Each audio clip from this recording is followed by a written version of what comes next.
أعوذ بالله من الشيطان الرجيم. بسم الله الرحمن الرحيم.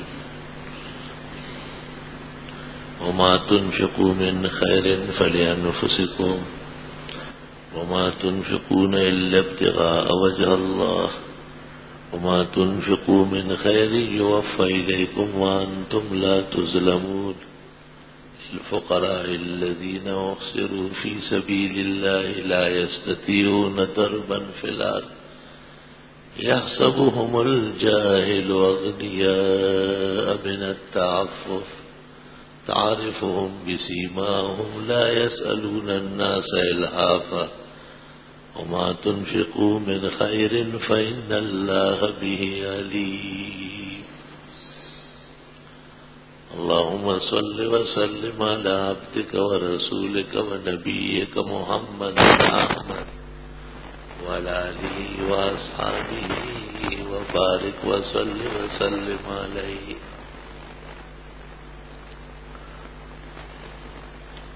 ہمارے دینی مدارس کا تعلیمی سال کا اختتام ہوتا ہے ان دنوں میں، اور پھر مختلف مدرسوں میں طالب علموں کی دستار بندی ہوتی ہے. بخاری شریف کا ختم ہوتا ہے، جہاں دور حدیث ہوتا ہے، دعائیں ہوتی ہیں. ہمارے یہاں بھی کل صبح انشاءاللہ تعالی 8-9 بجے بخاری شریف کا ختم ہوگا اور 300 سے زیادہ فضلاء کی دستار بندی ہوگی، دعائیں ہوگی. جشن کا سما تو ختم کر دیا گیا کیونکہ ایک دلدوز واقعہ ملک کے ایک دینی مدرسے اور مسجد میں پیش آیا ہے جو اس صدی کا سب سے بڑا سانحہ ہے. اس لیے وہ جس شان اور بشاشت سے مجلسیں منعقد ہوتی تھی وہ ہمت نہیں رہی. وہ اسلام میں غم منانا نہیں ہے، لیکن غم دسادر نے دے چزوڑشی اور مدام دے نوے غم راضی دیتے رہو. کہتے ہیں تیرا یہ صدمہ کوئی چادر نہیں ہے کہ پھٹ جائے پرانی ہو جائے. آپ کا یہ صدمہ میرے ہر حال میں لائے گا اور ہر وقت میں غمزدہ رہتا. درد دل کے واسطے پیدا کیا ہے انسان کو، ورنہ طاعت کے لیے کچھ کم نتی کر رو بھی ہیں. اللہ تعالیٰ کی حکمت جو انسانیت کی تخلیق میں ہے، فوائد و حکم لکھنے والوں نے ایک حکمت یہ بھی تسلیم کی ہے کہ انسان سے درد اور سبق لیتا ہے. انسان اسی کو کہتے ہیں کہ جب غمزدہ کو دیکھے تو اس کی آنکھیں پرنم ہو جاتی، اس کے سکون میں فرق آ جاتا ہے اور اس کی مدد و نصرت کے لیے تیار ہو جاتا ہے. یہ انسانوں کا خاصہ ہے، اس سے انسان مزین اور آراستہ ہے. اور خنجر چلے کسی پہ تڑپتے ہیں ہم امیر، اور سارے جہاں کا درد ہمارے جگر میں ہے. اللہ تعالی اور غموم سے بچائے، صدمات سے بچائے. صدمہ اور غم ہر شخص کا بہت ہی تکلیف دہ ہوتا ہے. دل میں اب طاقت کہاں خون نہ بافشانی کرے، ورنہ غم وہ زہر ہے پتھر کو جو پانی کرے.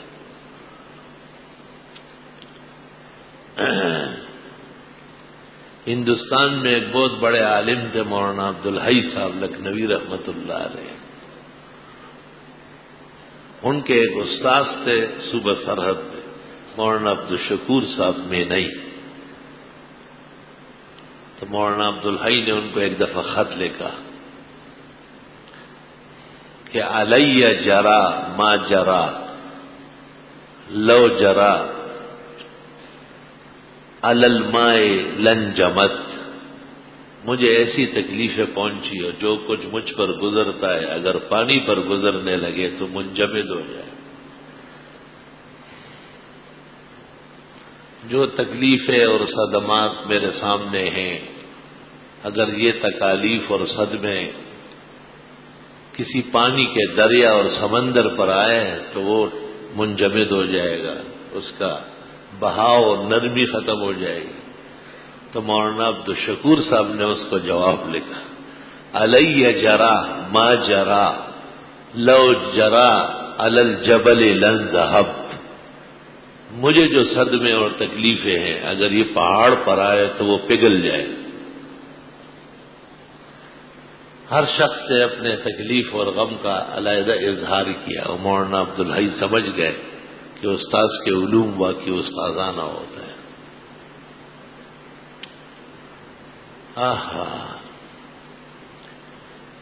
یہ جو دینی مدارس ہے اور دارالعلوم ہے اور چھوٹے بڑے مدرسے ہیں، جامعات ہیں، پورے اسلام کی مساجد ہے، پورے دنیا کی اور خاص کر پاکستان کی، یہ دینی ضرورت پورا کرنے کے لیے قائم ہے۔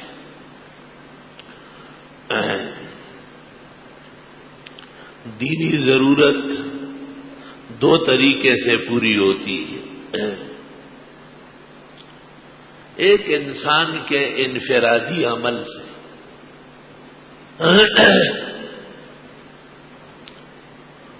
میں ایک اچھا آدمی بنوں، نمازیں پڑھوں، ذکر کروں، تسبیح پڑھوں، لوگ دیکھیں گے تو خوش ہوں گے، ان کو ایک اچھے آدمی سے واسطہ ہوگا۔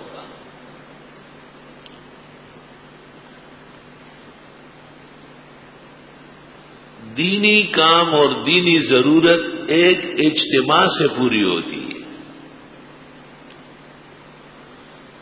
اجتماعی پروگرام وہ مؤثر ہوتا ہے بہت زیادہ، اس سے حکومتوں کو خطرہ ہوتا ہے۔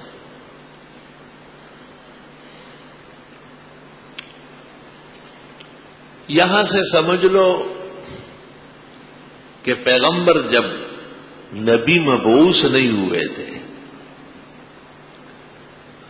تو آپ کو مکے کے مشرک امین اور صادق کہتے تھے۔ آپ انفرادی طور پر مثالی انسان تھے، آپ خود شرک نہیں کرتے تھے، شراب نہیں پیتے تھے، بتوں کو نہیں مانتے تھے، کعبے کے سامنے ننگے نہیں ہوتے تھے، نماز میں سیٹیاں اور تالیاں نہیں بجاتے تھے، لڑکیاں زندہ درگور نہیں فرماتے تھے۔ اس پر علماء تاریخ اور حدیث کا اتفاق ہے کہ پیغمبر نے پیغمبری سے پہلے بھی کوئی ایسا کام نہیں کیا جو مروت کے خلاف ہو، شرافت کے خلاف ہو، انسانیت کے خلاف ہو۔ اللہ ان کی حفاظت فرماتے۔ وہ ماحول ایسا تھا، لیکن حضرت بچے صلی اللہ علیہ وسلم۔ اس مبارک زندگی میں آپ کا انفرادی مقام اور مرتبہ وہ بڑا سورج اور چاند کی طرح روشن تھا، اور مشرکین نے آپ جیسے انسان نہیں دیکھا تھا۔ اپنے مشرکانہ کردار اور ظالمانہ کردار کے باوجود آپ کی عظمت، صداقت، امانت داری کے وہ قائل تھے اور اس کے معترف تھے اور اس کی قسمیں کھاتے تھے۔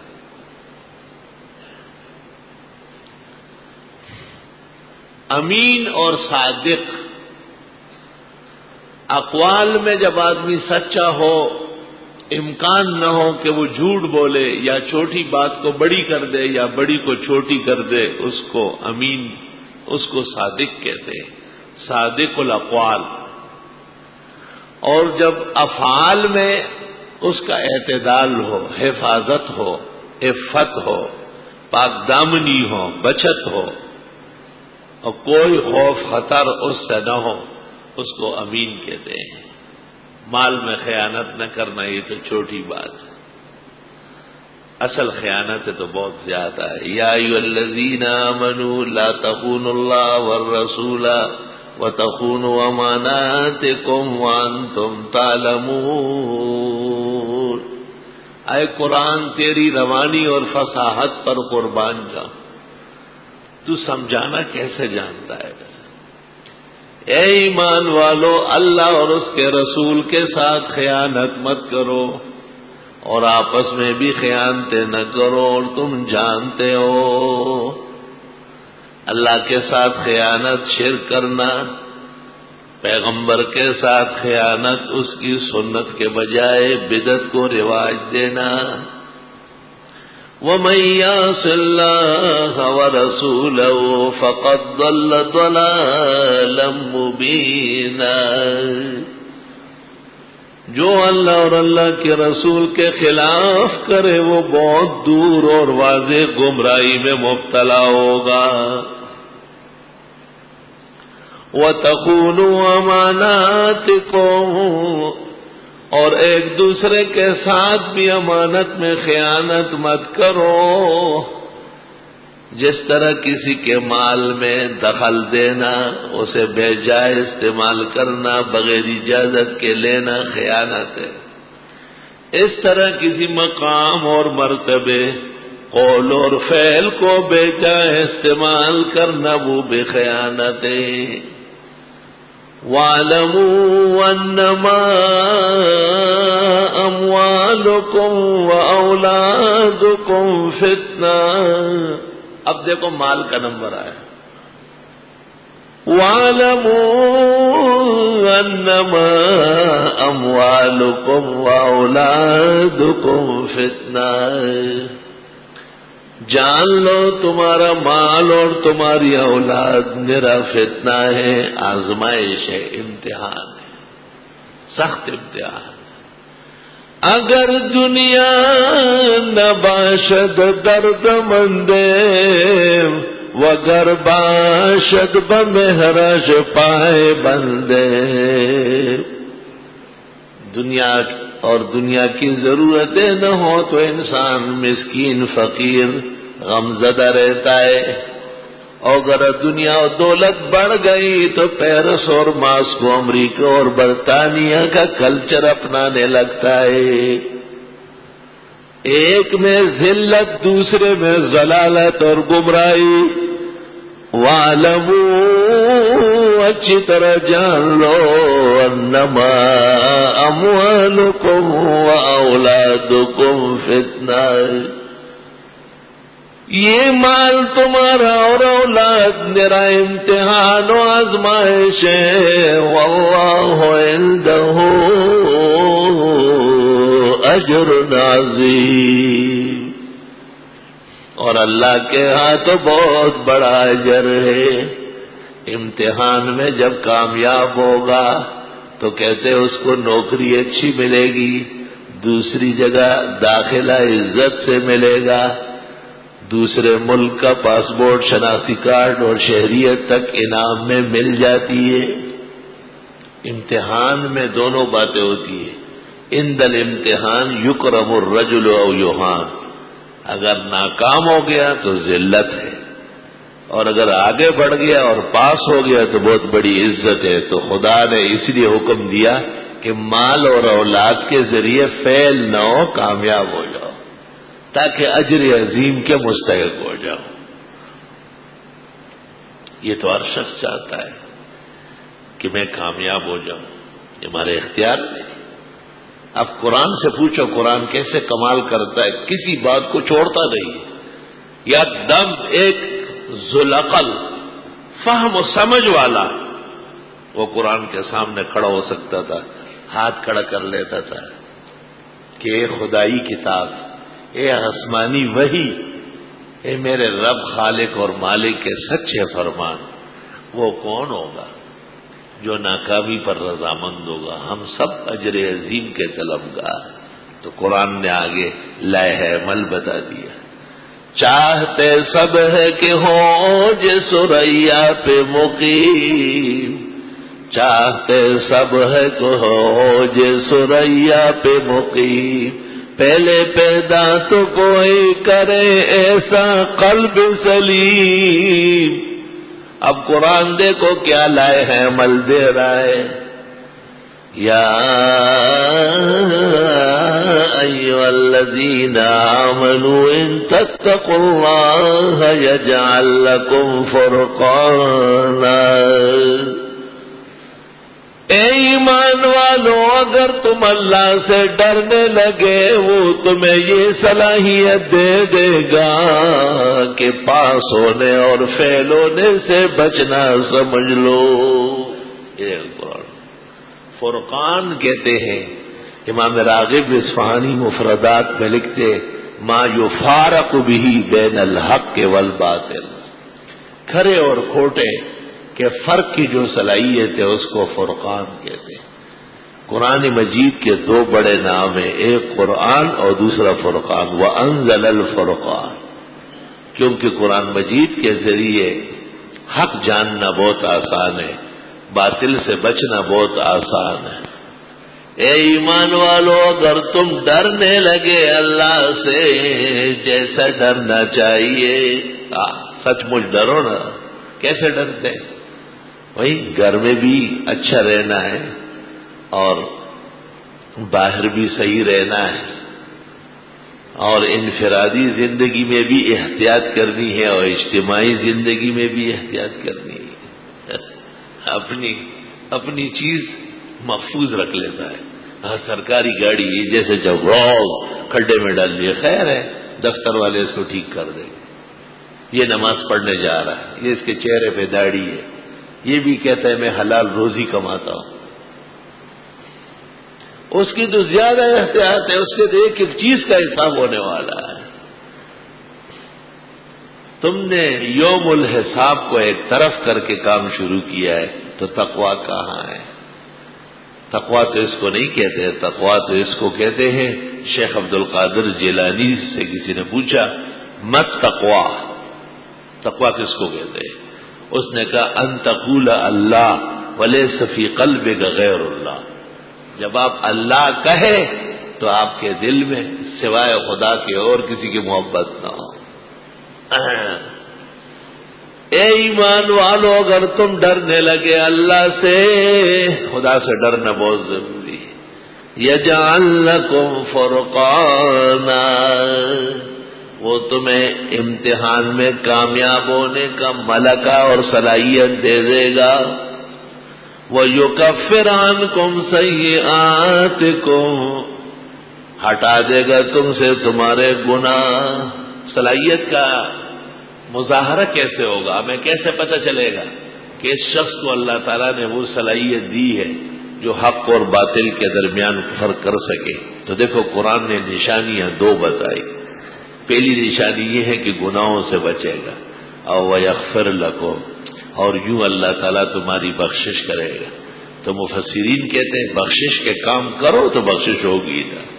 کیکر کے درخت سے کسی نے شاتوت نہیں کھائے، اور شاتوت کے بھری ہوئی شاخ میں کسی کو بھی کیکر کا کانٹا نہیں چھپا ہے۔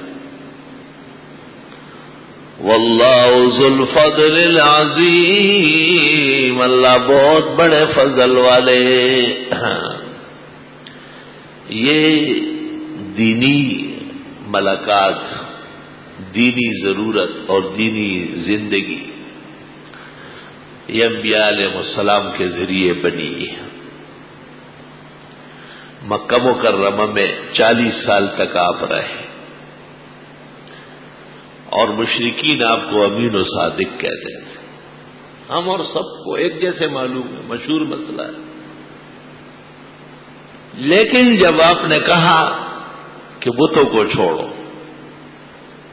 ایک اللہ کو مانو، لڑکیاں زندہ درگور مت کرو، ننگے ہو کے طواف مت کرو، نماز میں سیٹیاں نہ بجاؤ۔ نماز میں سیٹی کیسے بجاتے ہیں؟ اذان ہو رہی ہے، اشہد ان محمد رسول اللہ،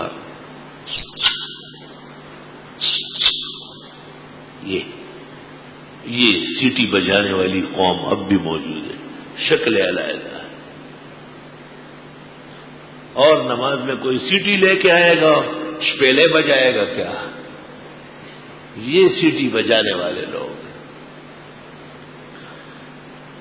اور نماز تالیاں بجاتے تھے، تالیاں بجاتے تھے، اور طواف جب کرتے تھے تو کپڑے گھر پہ رکھ کے آتے تھے۔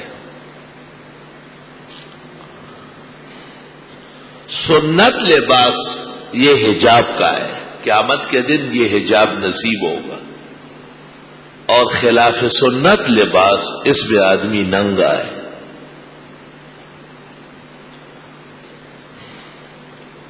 ہر شخص لباس کے مسئلے میں آزاد نہیں ہے، حجاب اور پردے کا پابند ہے۔ ایسا پینٹ اور شرٹ پہننا جس سے جسم کے حصے اور ان کا ابھار نظر آئے، حرام نہ جائے۔ ہر شخص اپنے گریبان میں جان کے کہ وہ کیا پہن کے آتا ہے۔ فقہاء نے لکھا ہے ایسا باریک کپڑا پہننا کہ جس میں جسم نظر آئے وہ لا لباس کے حکم میں ہے، کپڑا معتبر ہی نہیں ہے وہ صرف۔ لباس التقوی ذالک خیر، جس کپڑے میں خدا تعالی کا قرب نصیب ہوتا ہو، شریعت کے حدود و آداب پورے ہوتے ہو، وہ لباس اللہ سے ڈرنے والوں کا ہے۔ یا ایھا الذین آمنوا ان تتقوا اللہ یجعل لکم فرقانا۔ یہ تقوی، پرہیزگاری معاشرہ بنانے سے عام ہو جاتا ہے۔ معاشرہ جب بنتا ہے تو کچھ معاشرے میں فحشا، بے دینی، بے حیائی عام کرنے والے ہوتے ہیں، قرآن ان کا ذکر کرتا ہے۔ ان الذین یحبون ان تشیع الفاحشۃ فی الذین آمنوا، بے شک وہ لوگ جو بے حیائی عام کر رہے ہیں مسلمانوں میں، لہم عذاب علیم فی الدنیا والآخرہ، ان کے لیے دردناک عذاب ہوگا دنیا و آخرت میں۔ واللہ یعلم وانتم لا تعلمون،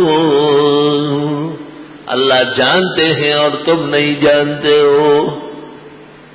مختلف چینل چلتے ہیں، ٹیلی ویژن ہے، وی سی آر ہے، اور قسم قسم کی چیزیں ہیں نشر و اشاعت کی، لیکن دیکھنا یہ ہے کہ اس میں بے حیائی سے پرہیز ہوتا ہے۔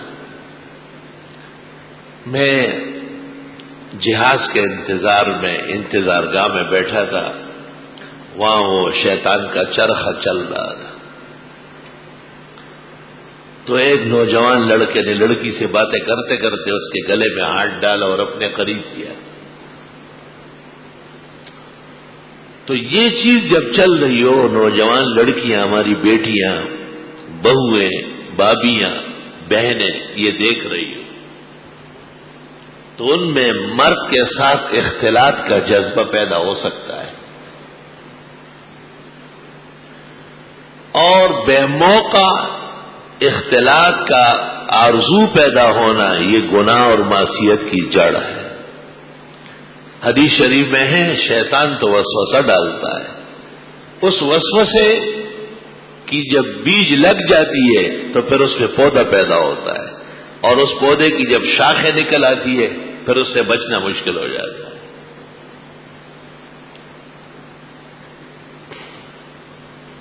اور دیکھو اللہ کے نیک بندے کیسے بچتے ہیں ایسے ماحول سے۔ افسوس صد افسوس، ایسے اہل علم بھی پیدا ہو گئے جو ان چیزوں کے روادار بن گئے۔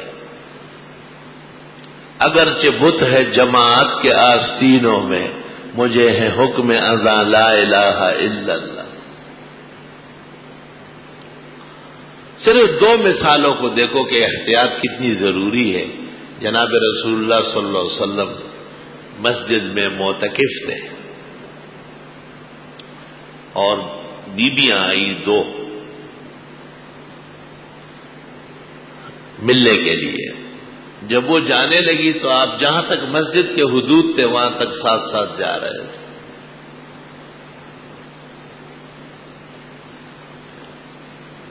دو صحابہ وہاں سے گزرنے لگے.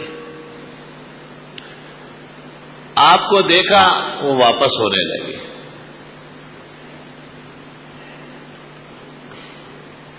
حضرت نے دونوں کو آواز دیا کہ یہاں آ جاؤ. انہوں نے کہا یہ تو میری بیوی ہے اور یہ مجھ سے ملنے آئی تھی اور میں اس کو چھوڑنے جہاں تک مسجد میں جائے جا رہا ہوں. انہوں نے کہا حضرت ہم تو آپ پر ایمان لائے. آپ نے فرمایا شیطان ابن آدم کے خون میں دوڑتا ہے. اگر تمہیں کوئی خیال اور وسوسہ پیدا ہو گیا یہی ایمان ڈوب جائے گا جو مجھ پہ لائے ہو. معاملہ صاف ستھرا ہونا چاہیے. اس سے آپ اندازہ لگائے کہ اسلام میں اور دین محمدی میں کتنی بڑی احتیاط ہے. نبی کو امت کے وسوسے سے بھی امت کو بچانا ہے. دوسری روایت دیکھو. حضرت تشریف فرمائے مشکات نکاح میں بھی سنن کے حوالے سے اور پتہ چل گیا کہ نابینا صحابی عبداللہ ابن ام مکتوم رضی اللہ تعالیٰ عنہ جن کی منقبت میں سورت عبسہ نازل ہوئی وہ آ رہا ہے. تو آپ کی خدمت میں ام سلمہ اور ام حبیبہ بیٹھی ہوئی تھی. آپ نے ان سے کہا احتجبا تم پردے میں چلی جاؤ ہٹ جاؤ.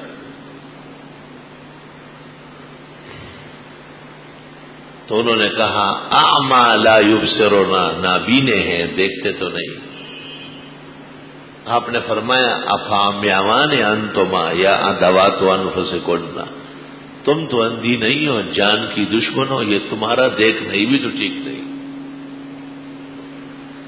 اس سے پتہ چلا کہ یہ خیال بالکل غلط ہے کہ خاتون مرد کو دیکھ سکتی ہے بلکہ خاتون کے اجنبیوں کو دیکھنے پر بھی پابندی ہے. اور یہ خیال بھی تباکن ہے کہ دیکھنے سے کیا ہوتا ہے دل کی نہیں تقصیر مکن آنکھ ہے ظالم یہ جا کے نہ لڑتی وہ گرفتار نہ ہوتا. سارا فساد تو دیکھنے سے ہوتا ہے. بے جا دیکھنے کو شیطان کا تیر کہا ہے. یہ تمام منکرات اور یہ تمام بے دینیاں روکنے کے لیے ایک اجتماعی نظام کی ضرورت ہوتی ہے. اس اجتماعی اصلاح کے لیے اللہ نے پیغمبر کو حضرت محمد صلی اللہ علیہ وسلم کو مبعوث فرمایا. تو 40 سال تک تو آپ کو کہتے تھے صادقنا و امیننا کیونکہ وہ انفرادی اعمال تھے. جب اجتماعی عمل میں پیغمبر نے دخل دیا اللہ کے حکم سے تو وہی لوگ کہتے تھے کہ کذاب ہے اور شاعر ہے اور مجنون ہے. فقد لبثت فيكم عمرا من قبله افلا تعقلون. قرآن اس کا نوٹس لیتا ہے اور مکے کے مشرکوں کو ڈانٹتا ہے اور کہتے ہیں 40 سال تک تو امین و صادق تھے اور 40 سال بعد جب وہی آنے لگی تو اب وہ برے ہو گئے. وہی بے عقلو کچھ تو سوچو گا. 40 سال تک اس نے ایک جھوٹ نہیں بولا ایک خیانت نہیں کی تم انہیں امین و صادق کہنے پر مجبور تھے. 40 سال بعد جب وحی کی بارش ہوئی ہدایت کی کتاب آ گئی پوری دنیا کی ہدایت کی ذمہ داری سونپی گئی تو اب وہ جھوٹ بولنے لگے وہ بھی خدا پر. افلا تعقلون وہ عقل سے کام نہیں لیتے. اب تو حضرت کا مقام بلند ہو گیا. پہلے محمد ابن عبداللہ تھے اب محمد رسول اللہ صلی اللہ علیہ وسلم بن گئے.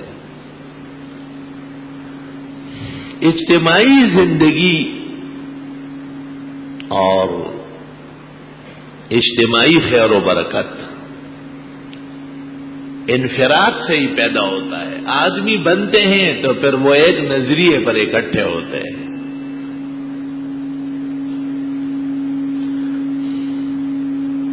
معلوم یہ ہوا کہ پیغمبر تو پہلے سے بڑھ کر باکردار ہے اور پہلے سے بڑھ کر صداقت اور امانت کے حامل و متصف ہے، لیکن پیغمبر کے نظام سے، وحی کی آمد سے ان کے کافرانہ ظالمانہ مشرکانہ نظام کو دھچکا لگا تو آپ کے جانی دشمن ہوگا۔ دیکھو، تبلیغی جماعت بھی اہل حق کی جماعت ہے اور اپنے بساط کے مطابق وہ بڑا کام کر رہی ہے، کوئی کمی نہیں کر رہی۔ ان کے ساتھ اٹھنے بیٹھنے والے نمازی بن جاتے ہیں، ان کے گھروں میں پردہ شروع ہو جاتا ہے، وہاں فواحش دیکھنا ختم ہو جاتا ہے، ان کے بچے اور بچیاں دینی مدرسوں میں داخلہ لے لیتے ہیں، 50 سال اور 60 سال کی عمر میں بھی بڑی بڑی نوکریاں اور حرام کے کام کاج چھوڑ دیتے ہیں اور داڑیاں رکھ لیتے ہیں، سنت لباس اور سنت بدوباش اختیار کرتے ہیں۔ یہ سب آپ کے اور ہمارے سامنے ہے۔ اس کا اعتراف اور اس کا شکر کرنا خدا کی نعمتوں کا شکر ہے، لیکن یہ نہیں کہا جائے گا کہ تبلیغی جماعت پر پابندی لگنا چاہیے اور تبلیغیوں کو مار دینا چاہیے۔ وہ اجتماعی عمل بھی انفرادی کے درجے میں ہے، اس لیے وہ کھل کر نہیں کہہ سکتے کہ اے لوگوں داڑھی مونڈنا بہت بڑا گناہ ہے، اس گناہ وہ کہ ہاں ہمارے ساتھ جو داڑھی مونڈے آئے ہیں وہ چلے جائیں گے۔ کرتے یہی ہے لیکن بڑی حکمت سے۔ وہ نہیں کہہ سکتے کہ یہ بدعتیوں کی حرکتیں بے دینی کی حرکتیں، وہ کہتے ہیں نہیں وہ تو ہمارے ساتھ آئے ہیں اور انشاءاللہ اب نہیں تو آئندہ راون کے اجتماع تک وہ شرک بدعت چھوڑ دیں گے، چھوڑواتے ہیں۔ اجتماعی کام انفرادی طرز پر ہے اور تبلیغی جماعت کا کام پورے جہان میں ہے۔ خدا تعالیٰ ان کے راستے کھولے، فائدہ تو پہنچ رہا ہے دین کو، دین والوں کو فائدہ تو پہنچ رہا ہے، لیکن نظام تبدیل ہونا یہ آسان کام نہیں ہے۔ کسی ایک مسجد اور مدرسے کو کیوں توپوں کا اور میزائلوں کا اور بموں کا نشانہ بنایا، اس سے ان کو اپنے نظام میں خدشہ محسوس ہوا تھا، خدشہ تھا۔ اتنے بڑے ملک، 4 صوبے اور کروڑوں مساجد ہیں، ہزاروں 17,000 مدارس وفاق کے، اور سب مدارس اور مساجد دینی نفاذ پر متفق ہے، تو یہ کیا کہا جا رہا ہے کہ عسکریت پسندی دہشت گردی ہے؟ کیوں ہمارے حکمران ان کو یہ پتہ نہیں کہ کشمیر میں جو 60 سال سے مجاہدین لڑے ہیں وہ سب شہداء ہیں اور انہوں نے جہاد کیا اور اس جہاد کا بڑا سرمایہ امریکہ نے دیا، اور روس کو سپر پاور کی حیثیت سے گرا کر تس نس کرنے والا جو طبقہ مجاہدین کا تھا، ان کے تمام تر نفقات اور آؤ بگت وہ امریکہ کی طرف سے ہوا ہے۔ وہ راضی ہو یا ناراض ہو، میں خود گواہ ہوں، مجھ سے زیادہ کوئی راز نیاز نہیں جانتے اور آپ کو بھی پتا ہے، میڈیا اور اخبارات اور صحافت پر آپ کی نظر مجھ سے اچھی۔ یہ کیا وجہ ہے کہ کشمیر کی کوششوں سے بھی پیچھے ہٹنا برداشت ہونے لگا؟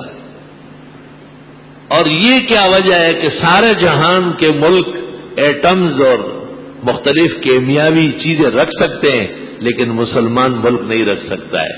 صدام کے لیے بہانہ بنایا، اسامہ کے لیے اور ان کے لوگوں کے لیے بہانے بن رہے ہیں۔ حقیقت یہ ہے کہ یہ وہ قدم ہے اور یہ وہ نظام ہے جس سے ان کو اپنے ایوانوں میں خطرہ محسوس ہونے لگا۔ اب جب خطرہ محسوس ہونے لگا تو یہ خطرہ آتا کہاں سے ہے، یہ بنتا کہاں سے کہ یہی چٹائیوں پر بیٹھ کر اور بوریہ نشین علماء اور مشائخ و اساتذہ جو طلباء کو درس دیتے ہیں یا خطبہ ممبر پر بیان کرتے ہیں، اور یہ جب جہاد کا مضمون اور کفر پر چوٹ کرتے ہیں، اس سے طالب علموں میں ایک گرماہٹ پیدا ہوتی ہے۔ وہ گرماہٹ ایسی نہیں ہوتی جیسے کھانے کی گرماہٹ تھی، کھا لیا سے بس آرام سے لیٹ گیا۔ وہ گرماہٹ ایسی نہیں ہوتی ہے جیسے پیاس لگی تھی اور ٹھنڈا شربت پلایا گیا، رگوں میں سکون ہو گیا۔ یہ گرماہٹ ایسی ہے کہ اس کے لیے موقع ڈھونڈے گا وہ کہ اس سبق کا اجرا کہاں ہوگا۔ بات وہی ہے، ہمارے پیغمبر 40 سال پہلے بھی صادق و امین تھے، اور 40 سال بعد اس سے بڑھ کر آپ کی صداقت اور امانت کا اللہ نے اعلان کیا، لیکن اب جو نظام آپ پیش کر رہے ہیں اس سے ان کو خطرہ پیدا ہوا کہ جب یہ نظام کامیاب ہوگا اور کامیاب ہو کے رہے گا تو پھر ہم نہیں بیٹھ سکتے ان کے سامنے۔ سیدھی بات یہ ہے۔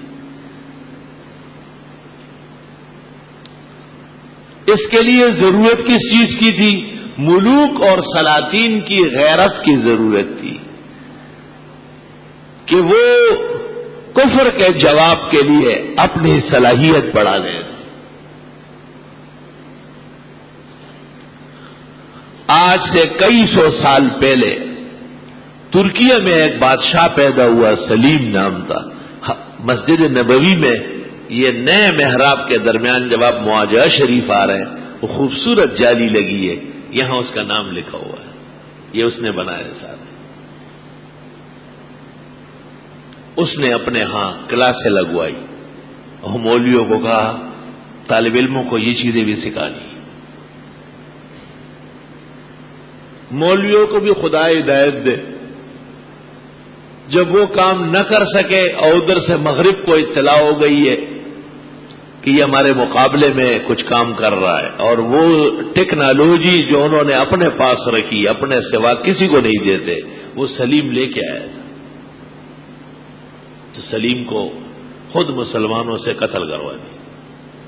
واحد آدمی پوری دنیا میں جو اس آج سے 200 سال پہلے وہ امریکہ کو جواب دینے کا انتظام بنا چکا تھا۔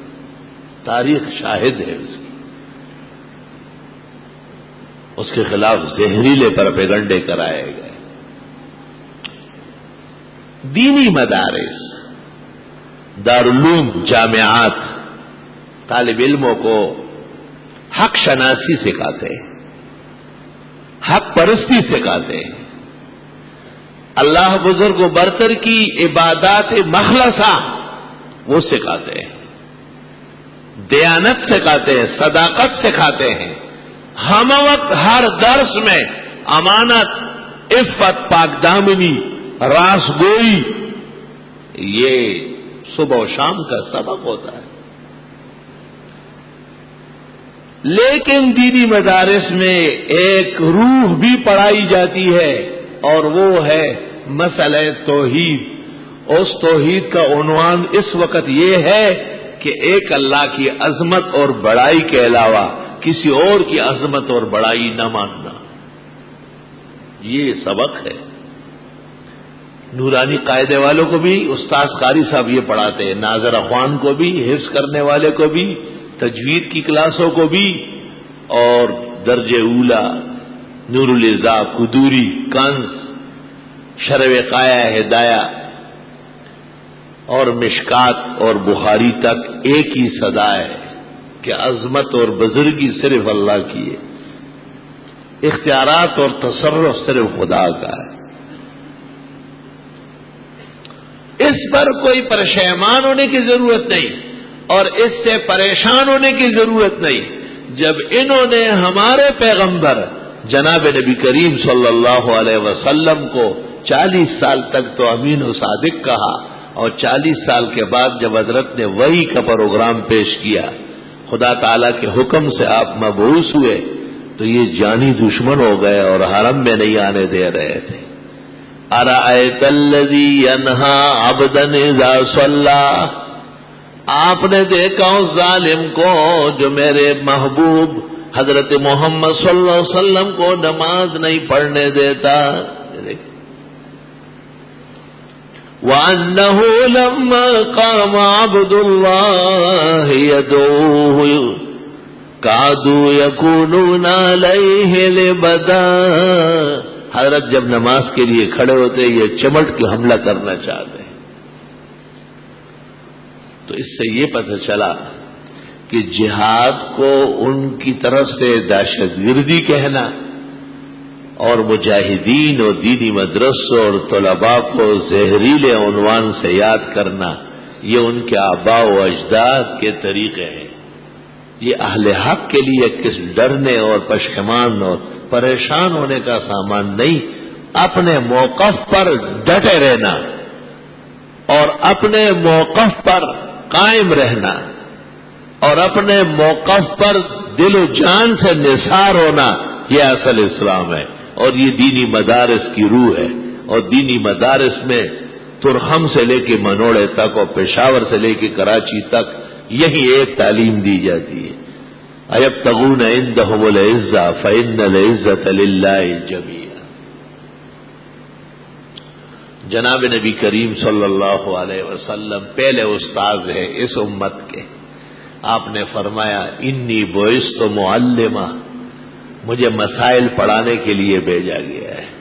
بہت زبردست مسائل آپ نے سمجھا ہے. ہر مسئلے میں آپ کی کامل رہنمائی، ہر مسئلے میں.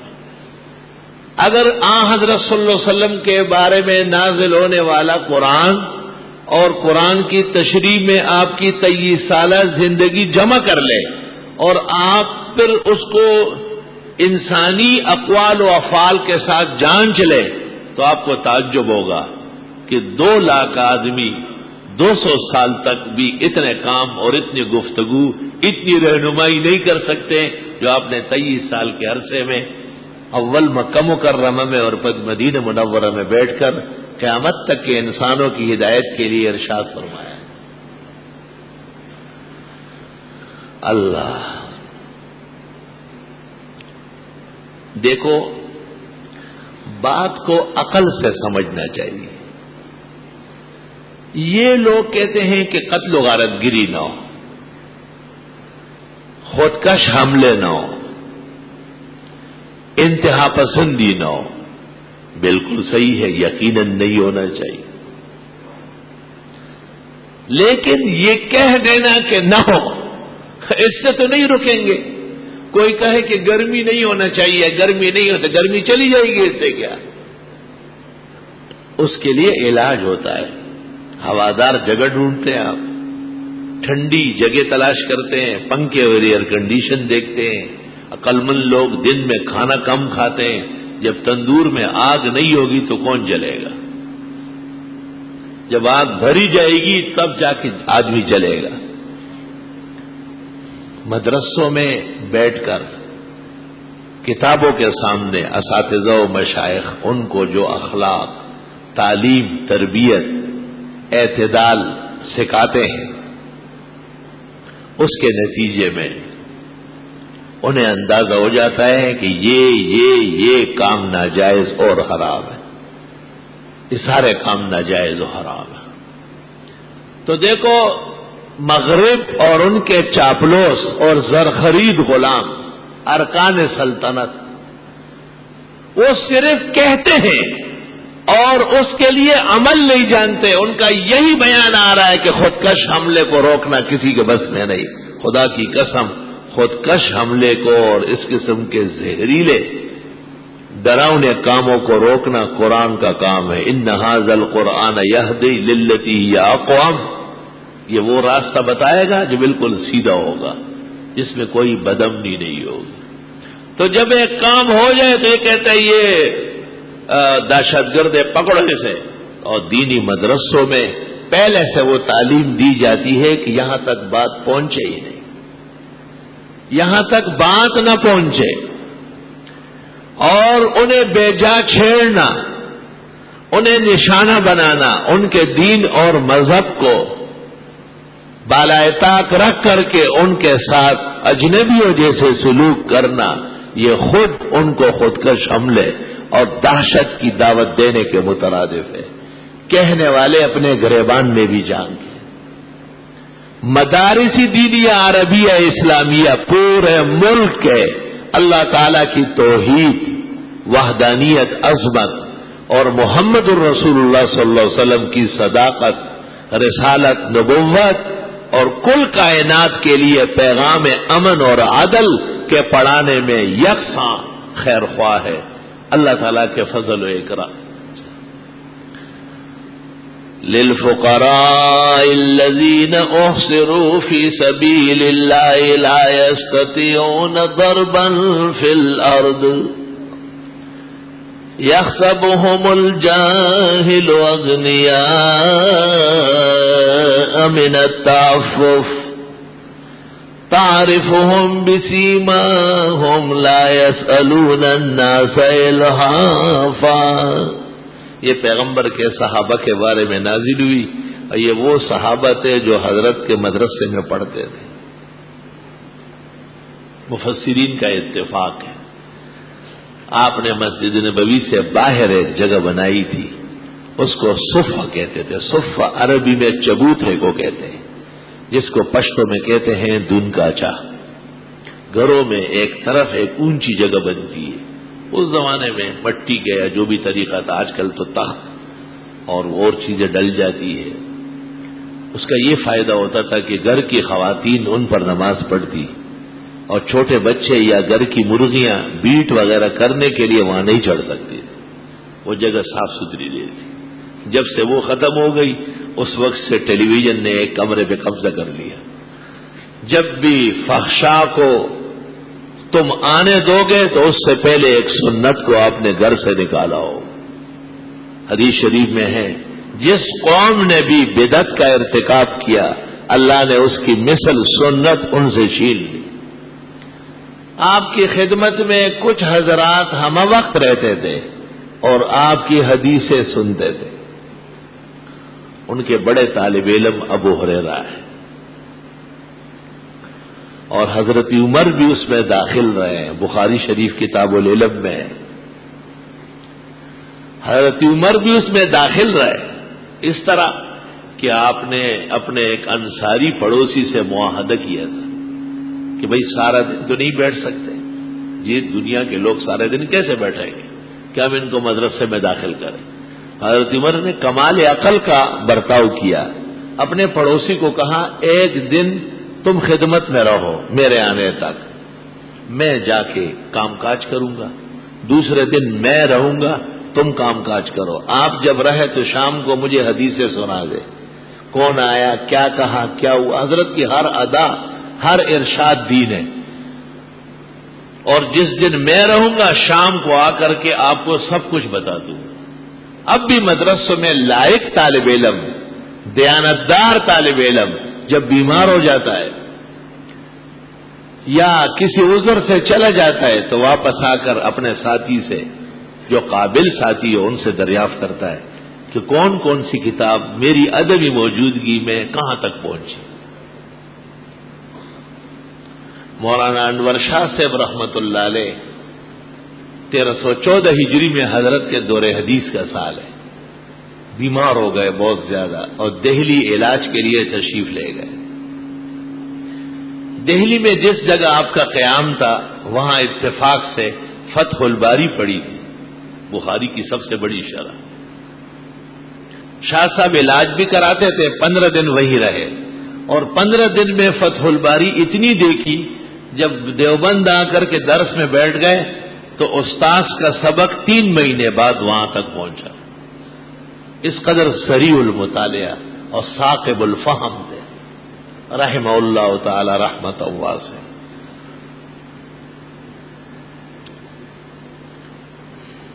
حضرت عمر رضی اللہ عنہ کے متعلق بخاری شریف میں کہ کچھ دنوں بعد ان کو ایک بہترین غلام ملا، بہت عقل مند غلام، لکھا پڑھا، سمجھدار۔ آپ نے زر کثیر دے کر کے اس کو بازار سے خریدا اور اس کو کہا کہ بس صرف ایک کام ہے کہ جب میں خدمت اقدس سے غیر حاضر ہو جاؤں تم فوراً آ کے بیٹھ جاؤ، اور اس وقت سے میرے آنے تک جتنی حدیثیں گزری ہو سب بتاؤ، سب بتاؤ۔ علم کی طلب اس سے زیادہ صداقت کے ساتھ میں نے زندگی میں نہیں سنی جو اللہ تعالیٰ نے صحابہ کو عطا فرمایا. اور ابو ہریرہ تو کہیں جاتے نہیں تھے. وہ بخاری میں خود کہتے ہیں کہ میرے انصاری بھائی ان کی زمینیں تھی مدینہ میں، کھیتی باڑی میں لگ گئے، اور میرے مہاجر بھائی وہ تجارات کے لیے نکل گئے. ابو ہریرہ کو کھانا ملے یا نہ ملے مسجد نبوی کے سامنے لیٹے رہتے تھے. اس جگہ جہاں حضرت نے ایسے مسافر صحابہ کو رکھا تھا اور آپ کی حدیثیں ہم وقت سنتے تھے، ان کا ذکر قرآن کر رہا ہے اور امت کو ترغیب دے رہا ہے کہ ان پر خرچ کرو، ان پر پیسے خرچ کرو. حکومت کو یہ بڑی تکلیف ہے کہ یہ مدرسوں کے ساتھ عوام کا تعلق بہت زیادہ ہے، بے انتہا ہے. اللہ تعالی کی ذات پر توکل اور بھروسے کی برکت ہے کہ الحمدللہ 15ویں صدی میں بھی مال والوں کا دینی اداروں پر وہ بھروسہ ہے جس کی کوئی حد نہیں. اگر ہم انہیں رسید نہ دیں تو وہ زیادہ خوش ہے، لیکن ہم اپنے مالی حساب کو صحیح رکھنے کے لیے ان سے درخواست کرتے ہیں کہ یہ رسید آپ رکھیں. انہیں ہم تک پہنچانے کے بعد 100% اطمینان ہو جاتا ہے، اور ہم بھی انشاءاللہ ان کے بہترین وکیل ثابت ہو. بھلا ہم بھی اچھی وکالت نہ کریں تو کون آئے گا پھر؟ ہماری بھی کوشش ہے کہ ان کے ان نفقات کی برکت سے جہاں ان کو جنت الفردوس ملے اس سے 2 درجے آگے ہم ہوں انشاءاللہ تعالی، اور ایسا ہی ہوگا.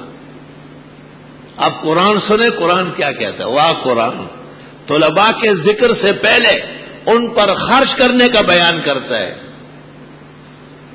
وَمَا تُنْفِقُوا مِنْ خَيْرٍ فَلِأَنفُسِكُمْ، جو تم خرچ کرتے ہو تمہیں فائدہ ہو. پہلا فائدہ تو خرچ کرنے والے کو ہے. یہ ہاتھ مبارک، یہ جسم مبارک، یہ مال مبارک، یہ گھر مبارک. بڑے بڑے لوگ اپنے بچوں سے دلواتے تھے، کیوں؟ تاکہ ان کی عادت رہے. بچوں میں لینے کا مادہ ہوتا ہے، یہ خطرناک ہے. دینے کا مادہ ہونا چاہیے. تو رقم علیحدہ کر کے بچے کو لے آتے ہیں، کہتے ہیں حضرت ان کے ہاتھ سے لے لیا، تاکہ اس کو پتہ چلے کہ میرے والد اور میرے دادا دینی اداروں پر خوب خرچ کرتے تھے. خرچ کرنے والے ڈرے نہیں. یہ کیا ہے؟ یہ ککڑیاں پکڑیاں، یہ بس صبح و شام جانے والے ہیں. آپ کا اندراج خدا کے ہاں ہے. ہم نے ایسا اندراج کبھی نہیں کیا ہے جو کسی ظالم کی گرفت میں آئے. یہ بھی یاد رہے اللہ کے فضل سے. وَمَا تُنْفِقُونَ إِلَّا ابْتِغَاءَ وَجْهِ اللَّهِ، اور جو تم خرچ کرتے ہو اس سے خدا راضی ہو رہا ہے. ہمارا فائدہ اسے پہلے ذکر کیا اور خداوند تعالیٰ کی رضا کو بعد میں ذکر کیا، کیونکہ انسان مال خرچ کرنے میں بہت ہی زیادہ ذرا قنو اور منو ہے. کوشش کرتا ہے کہ کم سے کم جائے اور تھوڑے سے کام چل جائے. اور آگے سنو، یہ تو بہت حیران کن بات ہے. وَمَا تُنْفِقُوا مِنْ خَيْرٍ يُوَفَّ إِلَيْكُمْ، اور جو تم مال خرچ کرتے ہو پورا پورا دیا جائے گا. وَأَنْتُمْ لَا تُظْلَمُونَ، اور تمہارے ساتھ ظلم نہیں ہوگا. آیت میں دیگر تفاسیر کے علاوہ ایک تفسیر یہ ہے کہ یہ جتنے مالی بحران کے شکار ہیں اور ڈاکو آ کر کے کروڑوں لاکھوں ان سے چھین لیتے ہیں، یہ خرچ نہ کرنے کی وجہ ہے. آیت کریمہ میں بشارت ہے کہ اگر تم ٹائم پر صحیح طرح خرچ کرو، ظالم تم تک کبھی نہیں پہنچے گا.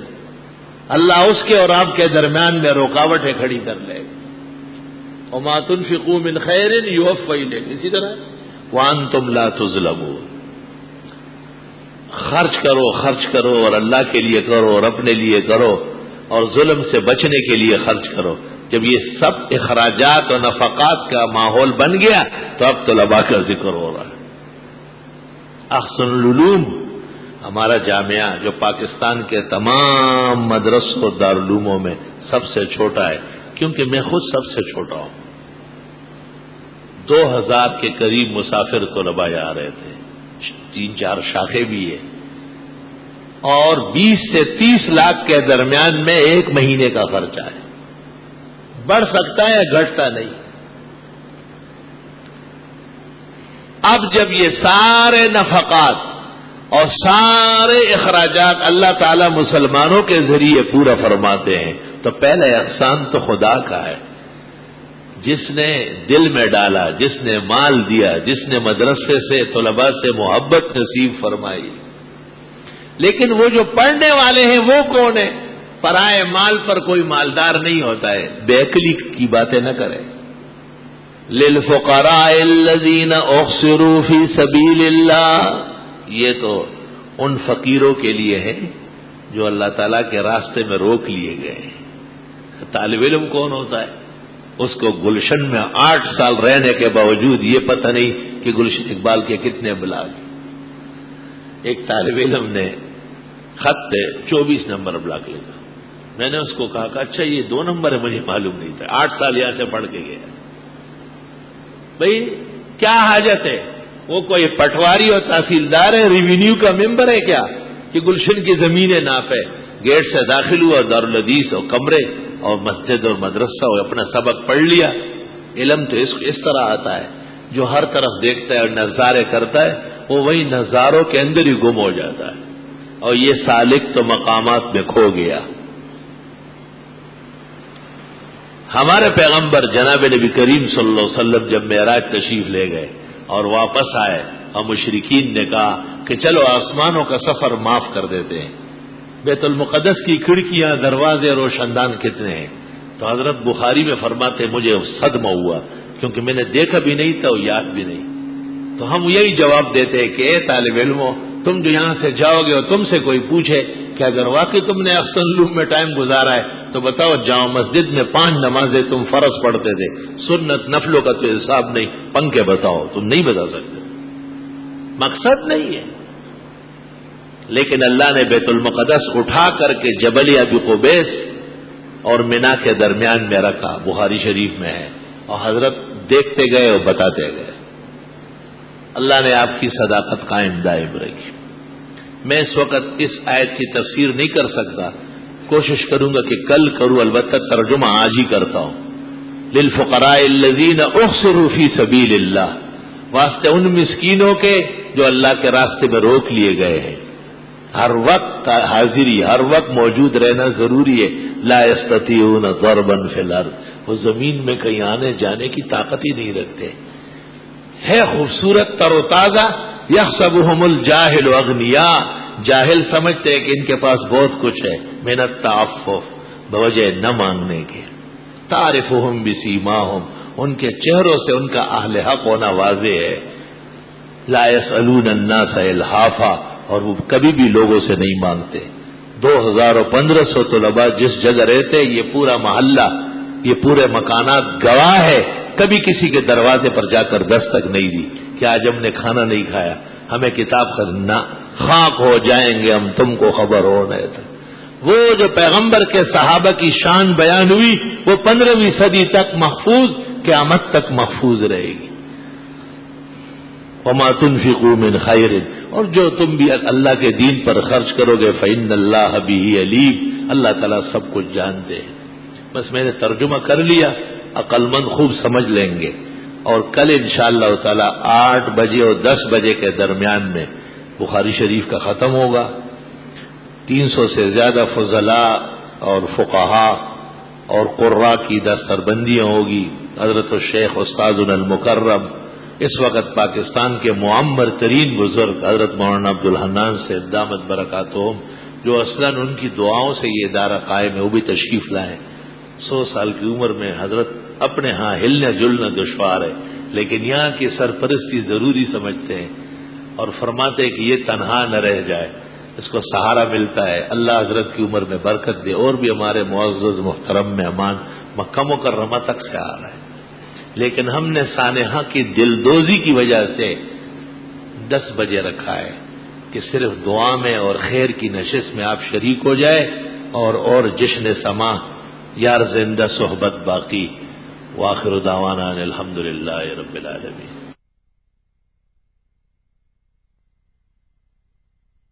بسم اللہ الرحمن الرحیم۔ محمد انور شاہ کی زندگی کا یہ پہلا جمعہ ہے۔ دعا فرمائیں کہ اللہ تعالیٰ انہیں اس مقتدر محدث علی الاطلاق فقیہ آیت من آیات اللہ حضرت اقدس مولانا محمد انور شاہ صاحب کا سچا جانشین اور تذکار بنائے، جن کی طرف یہ معصوم بچہ منسوب ہے۔ آج میرے شیخ اور استاذ جو اس وقت پاکستان کے سب سے معمر ترین بزرگ شیخ اور عالم ہیں، وہ بھی تشریف فرمائے۔ محمد انور شاہ کے نانا جان بھی حسن اتفاق سے آئے، اور بھی ہمارے عزیز مولانا نقیب احمد اور مولانا رحمت اللہ کامران رشید بڑے معزز مہمان ہیں۔ ان کی موجودگی میں ان کی امامت اور ہی زیادہ سرفرازی کی بات ہے، اور امید ہے کہ آپ جیسے مخلصین کی دعائیں اور ان اکابر اور بزرگوں کی خصوصی توجہ اور دعا اس معصوم بچے کا زاد علم اور زاد سفر ہوگا، اور اللہ ان کو تمام محاذوں میں علم کے سر بلند رکھے گا۔ اللہ پوچھا ہے کہ بوقت ضرورت جانماز کو تہ کر کے اس پر بیٹھ سکتے ہیں؟ جی بیٹھ سکتے، کوئی حرج نہیں۔ بہتر یہ ہے کہ الٹا تہ کر لیں۔ کیا ہمیشہ کی نماز کے بعد 6 نفل پڑھتے ہیں، اس نفل میں قیام اللیل کی نیت جیا کر سکتے؟ سنن دارقطنی میں ہے، کچھ محنت مشقت والوں نے پوچھا تھا کہ ہم سحری میں نہیں اٹھ سکتے، آپ نے رات کو سوتے وقت وطروں سے پہلے نوافل پڑھنے کیا کہا تھا؟ آپ نے وضو کے دوران جو دعائیں بتائی تھی، کئی ایسی کتاب کا نام بتایا جس میں یہ تمام دعائیں ہوں۔ یہ دعائیں تو ہماری کتاب الوضو کی تمام کتابوں میں عالمگیری جلد اول میں موجود ہے، اور نماز پر جتنے بزرگوں نے کتابیں لکھی ہے یہ دعائیں ان میں موجود ہیں۔ اللہ تعالیٰ آپ کو دین و دنیا میں مزید سرفرازی عطا فرمائے۔ گزارش ہے کہ ابھی بینک کے شیئر خریدنا شریعت میں جائز ہے، چونکہ بینک تمام سود پر مشتمل ہے، اس لیے انہیں جائز کہنا آسان نہیں ہے۔ میں نے ایک خواب دیکھا کہ آسمان سے پتھروں کا شدید بارش ہو رہا ہے، اور میں راستے پر جا رہا ہوں، سورۃ یاسین پڑھتا ہوں، اور اللہ تعالیٰ نے مجھے بالکل محفوظ رکھا۔ یہ تو ٹھیک بات ہے کہ آپ سورۃ یاسین پڑھ رہے ہیں اور آپ کو اللہ ہمیشہ محفوظ رکھے، لیکن پتھروں کی بارش بھی آپ نے دیکھی ہے، اس لیے ایسے گناہوں سے بچو جن میں آپ کو پتھر مارنا جائز ہو۔ اچھی طرح سن لو کہ خواب کا اثر خواب دیکھنے والے پر پہلے ہے، سب سے زیادہ سبق اس کو لینا چاہیے۔ یہ نہ سمجھے کہ آپ یاسین پڑھ کے بچ گئے اور پتھر کہیں اور گئے ہیں، پتھر آپ ہی کو دکھایا جا رہا ہے کہ ایسے کام و افعال بھی کر رہے ہو جن پر پتھر مارے جانا چاہیے۔ سورۃ یاسین نہ پڑھتے تو کب کے نیست و نابود ہو جاتے۔ بنا ریٹرن کا بنیاد کس سن میں رکھا گیا؟ یہ تو 51 ہے یا اس طرح کچھ ہے، مجھے یاد نہیں۔ ان کے جو وہ داغ سینہ شائع ہوئے ہیں ان میں سب لکھے ہوئے ہیں۔ حضرت کی عمر شریف کتنا ہے، یعنی کس سن میں آپ کی پیدائش ہے؟ 53۔ بنوری ٹاؤن سے 2 سال چھوٹا ہوں۔ اس مسجد میں آپ کس سن میں امام بنے ہیں؟ تقریباً 76 کے اخیر میں، کیونکہ سابعہ کے اخیر میں یہاں آیا ہوں، اور دور حدیث کے سال یہی تھا۔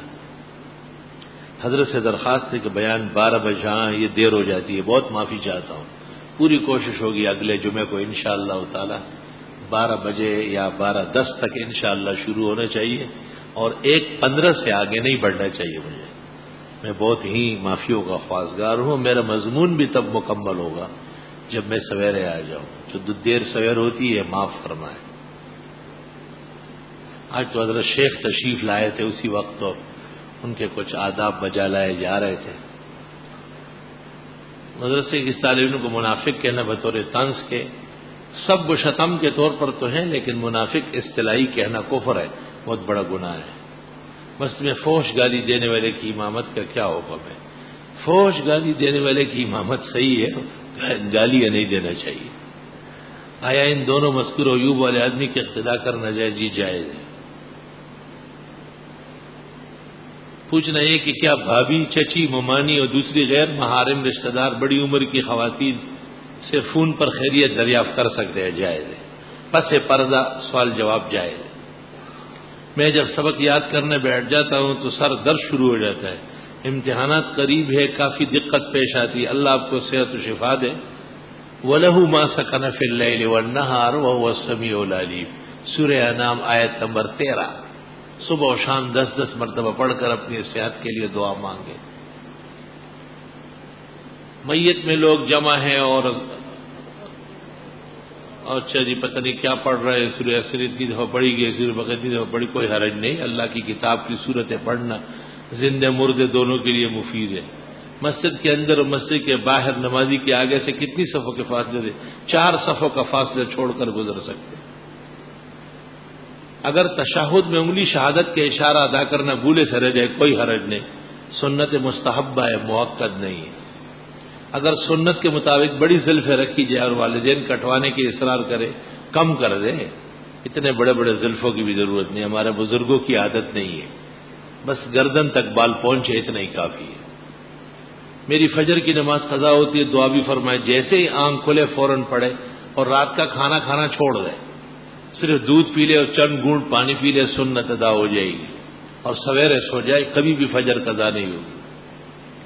ہماری پھپھو اسلامی فرائض کہنے کے باوجود ادا نہیں کرتی. کچھ دن پہلے ان کا انتقال ہو گیا، تاہم مسلمان ہیں اور اللہ ان کی بخشش فرمائے، اللہ ان کے ساتھ احسان فرمائے. آج کے دور میں عورت کا حق مہار کتنا ہونا چاہیے؟ اتنا کم بھی نہیں کہ خاتون کی بے عزتی ہو جیسے 32 روپے آٹا نے، اور اتنا زیادہ بھی نہیں کہ خاوند دے ہی نہ سکے. بین بین. جن اکابر علماء ٹی وی پر آتے ہیں ان کے بارے میں کیا رائے؟ ہم تو غلطی پر سمجھتے ہیں. لکھا ہے مفتی شاہ مزئی، تمہیں اتنی عقل نہیں ہے کہ وہ کب کے فوت ہوئے ہیں اور مردوں کے نام لکھ رہے ہو، بے شرم بے حیا. سجدہ سہو بھولنے کی صورت میں کیا حکم ہے؟ نماز ہو جاتی ہے. وقت کے اندر پتہ چل گیا کہ سہو لازم تھا نہیں کیا گیا تو نماز پڑھ لے دوبارہ. وقت گزرنے کے بعد اس نماز کے اعادے کی ضرورت نہیں ہے. فوراً نماز ختم کرتے وقت یاد آ گیا کیا کریں گے؟ بس سجدہ سہو کر لے، اور اگر نماز ختم کرنے کے کئی گھنٹے کے بعد نماز دوہرا لے. بدعتی و غیر مقلد اکثر ارواح ثلاثہ کی حکایت نمبر 305 نقل کر کے ہمارے کابرین پر بہرحال لکھنے میں بعض باتیں ایسی آ جاتی ہے، نہیں لکھنا چاہیے تھا، لیکن چلو اگر لکھ گیا تو اس کی تعویلات جائز. 3 صف کے آگے سے نمازی کے ساتھ گزر سکتے ہیں، تو کیا وہ صف بھی شامل ہے جس میں وہ نماز پڑھ رہا ہے؟ ہاں وہ بھی شامل کر سکتے ہیں. باپ اگر بیٹے کی شادی بیٹے کی مرضی کے بغیر کرائے تو اس کا شریعت کے اندر کیا حکم ہے؟ اگر بیٹے نے قبول نہیں کی تو نکاح منعقد ہی نہیں، شادی ہوئی نہیں. سوال گھروں میں جائز بچوں کو پڑھانا کیسا ہے؟ بچوں کو تبلیغ کی نیت سے، دعوت اللہ کی نیت سے پڑھانا جائز ہے. اکثر لوگ مسجد کے صف میں ٹوپی یا رومال رکھ کر چلے جاتے، لیکن جماعت کھڑی ہونے سے پہلے آنا ضروری ہے.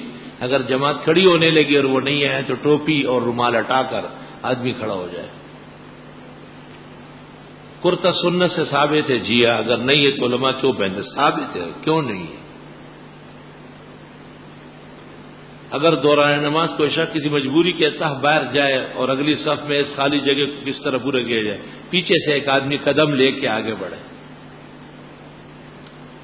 اپنے آپ کو جہاد کے لیے ابھارنے کی نیت سے شہید ہونے کی جہادی کمانڈر مجاہدی تصویریں پوشیدہ کر کے رکھی جا سکتی، تاکہ کبھی کبھار نئی تصویر غلط ہے، حرام ناجائز ہے. تصویر کے ذریعے جو جذبہ پیدا ہوگا اور جو موت آئے گی وہ گندی موت ہوگی. بت پرستی دین احمد میں کہیں آئی نہیں، اس لیے تصویر جانا ہم نے کھینچوائی نہیں. آدمی کو کسی بزرگ سے بیعت ہونا چاہیے، بہتر ہے. اگر آدمی کسی سے بیعت ہونا چاہے تو کیا اسے خود بیعت ہونے سے پہلے بحیثیت مسلمان مضبوط ہونا مضبوط ہو، یا کمزور و بزرگان دین کی صحبت میں مضبوط ہو جائے؟ میرا ابھی 20 دن پہلے ایک شادی شدہ عورت جس کے 3 بچے بھی ہے شادی ہوئی ہے. شادی کے وقت بتایا گیا کہ یہ بیوہ عورت ہے، لیکن یہ یقین نہیں کہ اس کا سابقہ شوہر حقیقت میں مر گیا، بلکہ راجع بات ہے کیونکہ 9 سال کا عرصہ گزرا. ان کے بھائی کا بھی یہی کہنا ہے کہ اس کا پتہ نہیں آیا، ایسی عورت کو اپنے نکاح میں رکھنا صحیح، نکاح کر لیا تو اب مسئلہ پوچھ رہا ہے. ایسے شادولہ بھی دنیا میں ہوتے ہیں، تو یہ پہلے پوچھ لیتا تھا. اب اگر میں کہوں کہ نکاح منعقد نہیں ہے پھر کہاں جاؤ گے؟ خاوند کے موت کا جب تک یقین نہیں ہے نکاح اس کی بیوی سے حرام ناجائز ہے. نکاح ہوا ہی نہیں، اجنبی آئے ہو. شامی 3-4 پر بار اشکال کے وہ لفظ من قول عمر ذات سقطت حرمت النائح تسقط حرمت هؤلاء الکاشفات رؤوسهن والذراع لهن. ٹھیک ہے، مطلب کہ وہ سختی جو اس زمانے میں کی جاتی تھی وہ بعد میں نہیں رہی. باقی مستقل اس کے لیے استفتاء کرو. میرے امتحانات ہونے والے اکثر طبیعت خراب رہتی، اللہ آپ کو صحت دے، کامیابی نصیب فرمائے. حضرت چھوٹی بہن کا رشتہ نہیں آ رہا ہے، اللہ عزت اور احترام کا رشتہ نصیب فرمائے. خوب استغفار پڑھے اور جو نقش رشتہ یہاں سے ملتا ہے وہ حاصل کرے. ایک بچے کا نام محمد عمر، تقریباً 10 ماہ اس کی صحت کے لیے دعا فرمائے. واہ، اس کی صحت تو سب سے اچھی ہوگی، اس کی عمر خوب ہوگی، اس کا مقام عزت کا ہوگا، اس سے ہر بلا اور مصیبت دور رہے گی، ہر وقت اللہ کی رحمت فضل و احسان میں رہے گا. تجھے عمر کے نام کا اندازہ ہے؟ قیامت کے دن جب حضرت عمر آئیں گے تو اللہ تعالیٰ اعلان کرے گا کہ کچھ لوگوں کو میں نے دونوں جہانوں میں عزت دی ہے، ان میں عمر بھی ہے. تفسیر روح المعانی. بندے کا بھتیجا بیمار ہے، شبہ کسی بڑی بیماری کا ہے. اللہ تعالیٰ کے ہاں کوئی بیماری بڑی نہیں، اس کے ہاں کینسر اور السر ایک ہی چیز ہے. اللہ صحت عطا فرمائے. الحمدللہ رب العالمین. نستغفرک اللہم ونسألک السلام والعافیہ. لا الہ الا اللہ وحدہ لا شریک لہ، لہ الملک ولہ الحمد وعلی کل شیء قدیر. ربنا آتنا فی الدنیا حسنہ وفی الآخرۃ حسنہ وقنا عذاب النار. خدایا معجز مسکینوں کی یہ نماز، دعا، خطبہ، بیان، درس قبول فرما. محمد انور شاہ کو بہترین امام، خطیب، کامیاب منتظم، زبردست محدث، بصیرت والے فقیہ اور مایہ ناز مفسر و باعمل مجاہد بنا. خدایا انتظام و انصرام میں اس بچے کی مدد فرما. اس کے اور رفقا اور جملہ ہمارے حاضرین و دوستوں کی آل و اولاد کو صحت، شفا، علم و عمل کی پونجیاں نصیب فرما. بیماروں کو صحت، شفا، مرحومین کی مغفرت فرما. مسلمان جس کرب اور درد سے شکار ہے اللہ ان کو مداوا، یا اللہ ان کو تندرستی ہو، یا اللہ ان کو دستگیری و نصرت نصیب فرما. کل جو ختم بخاری اور دستار بندی اور دعاؤں کی نشست ہے 8 سے 10 بجے تک، خداوند قدوس اسے خیر و عافیت، امن، سکون، عزت و جلال اور حدیث و دین کی تفسیر اور نشر و اشاعت کے لیے ترجمان و یادگار بنا. اور ہر طرح کی بدامنی، پریشانی، بیماری، تکلیف، زمانے حال کے صدمے اور پریشانی ہے دور فرما. آنے والے حضرات، دعاؤں میں شرکت کرنے والے، اللہ ان سب کو بخیر و عافیت فرما. پورے ملک میں جو ختمات بخاری ہے، دستار بندیاں ہیں، مدارس کے اختتام، اسباق و دعائیں ہیں، خدا قبول فرما. رب کریم مساجد، مدارس، علماء، مشائخ، طلباء، مجاہدین، معاونین، محسنین سب کی مدد و نصرت فرما. یہ جتنے حاضرین ہیں اور ان کے لاکھوں غائبین ہیں، اللہ سب کے حق میں نشست کے خیر و برکت قبول فرما. رب العزت جن کے رشتے درکار ہے، عزت کے رشتے عطا فرما. جہاں اولاد نہیں ہے، صالح نارینہ اولاد عطا فرما. ان کے کاروبار میں گھٹن خزائن رحمت سے رزق واسع و عزت وافرہ عطا فرما.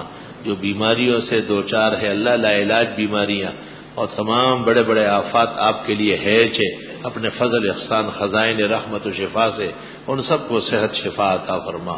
ربنا تقبل منا انك انت السميع العليم وتب علينا انك انت التواب الرحيم. فاللہ خیر حافظ وارحم الراحمین. تبلیغ جماعت کا اجتماع آج سے شروع ہو رہا ہے. اہل حق کی تنظیم ہے، اہل حق کی جماعت ہے، دین کی درد فکر رکھنے والی جماعت ہے. اللہ ان کے تمام اجتماعات کامیاب فرمائے. ہر طرح کی بدامنی، بے آرامی، بے سکونی سے محفوظ فرمائے. اور جتنی جماعتیں ان کو مطلوب ہے ان سے 2 گنا زیادہ اللہ تعالیٰ نصیب فرمائے. اللہ پورے عالم میں ان کی آواز مؤثر بنائے. اللہ ان کے راستے ہموار فرمائے. علماء اور مدرسوں اور طلباء سے اور جہاد سے جو ان کی خاطرداری ہے، وابستگی ہے، اللہ وہ قبول فرما. ان کے بعض کمزور بیانات معاف فرما اور پورے دین پر ہم سب کو پورا ایمان نصیب فرما. عمل صالح میں ہماری امداد فرما، توفیق رفیق فرما. جو اکابر بزرگ مہمان تبلیغ کے لیے بھی اس شہر میں وارد ہوئے وہ ہم سب کے مہمان، شہر بھر کے مہمان. اللہ تعالیٰ انہیں صحت، تندرستی، سلامتی، خوشی اور اجتماع کی برکات و ثمرات نصیب فرمائے. صلی اللہ تعالی علی خیر خلقی محمد و آلہ و اصحابہ اجمعین برحمتک یا